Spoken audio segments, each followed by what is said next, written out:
untuk RUU perpajakan yang perlu dicermati di sini adalah bahwa dengan melihat kondisi tekanan ekonomi karena adanya wabah COVID-19, betul-betul harus diperhatikan dari sisi fungsi kebijakan fiskal sebagai redistribusi daripada pendapatan. Jadi RUU pajak ini harus mencerminkan itu tadi, tujuan untuk redistribusi, karena selama pandemi kita melihat ada pelebaran jurang kesejahteraan atau pendapatan antara kaya dan miskin.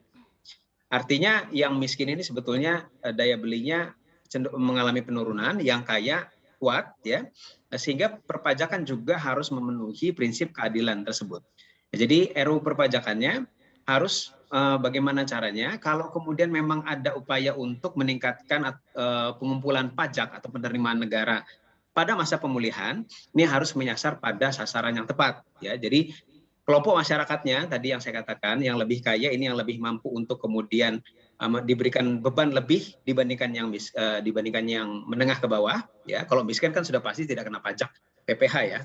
Nah, jadi ada burden sharing, ya, yang lebih adil, ya, dalam konteks antar kelompok masyarakat, kelompok pendapatan. Begitu juga kalau dilihat antar sektor, begitu juga kalau dilihat antara skala usaha, ini juga harus mencerminkan perbedaan tersebut supaya upaya untuk mendorong penerimaan pajak pada masa pemulihan ini tidak justru backfire atau bumerang bagi pemulihan ekonomi, karena biar bagaimanapun kebijakan fiskal ini adalah tools untuk mendorong pertumbuhan ekonomi. Jadi jangan kemudian fiskalnya lebih sehat tapi kemudian ekonominya masih sakit. Nah, jadi terutama pada masyarakat menengah ke bawah, ya. Nah, jadi ini saya rasa untuk RUU pajak, ya, yang terdiri dari banyak sekali sebetulnya aspeknya harus memenuhi prinsip-prinsip tadi, ya, dengan melihat kondisi yang terakhir, ya, karena adanya dampak daripada wabah ini. Teks amnesti jilid 2 juga dikabarkan akan kembali digulirkan. Apakah ini berdampak positif bagi negara atau justru malah beresiko makin banyaknya orang yang enggan bayar pajak karena merasa akan ada pengampunan dari negara? Ya, untuk terkait dengan teks amnesti, ya, ini memang perlu dilihat dari detailnya seperti apa sebetulnya teks amnesti yang kedua ini dibandingkan dengan yang pertama. Tapi kalau secara umum kita melihat dari sisi karakteristiknya, semestinya teks amnesti tidak hanya ditujukan untuk mendorong penerimaan satu, ya, tidak hanya mendorong untuk penerimaan jangka pendek, tapi juga sebetulnya untuk berdimensi jangka menengah dan panjang, ya, penerimaan dalam menengah dan panjang.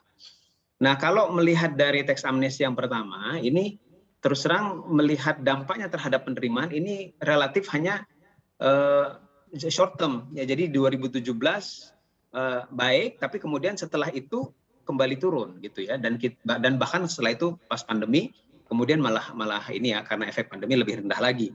Nah, jadi mesti dilihat efek jangka menengah dan panjang, ya. Tadi kalau disampaikan bahwa ini juga untuk mendorong perbaikan dari basis pajak. Nah, ini harus betul-betul ada pemantauannya, ya, atau dievaluasi. Sudahkah memang mendorong basis pajak? Kemudian kalau basis pajak yang lebih luas, sudahkah kemudian mendorong penerimaan pajak yang lebih baik dalam jangka yang bukan hanya jangka pendek, jangka menengah panjang. Tax rasionya diperbaiki.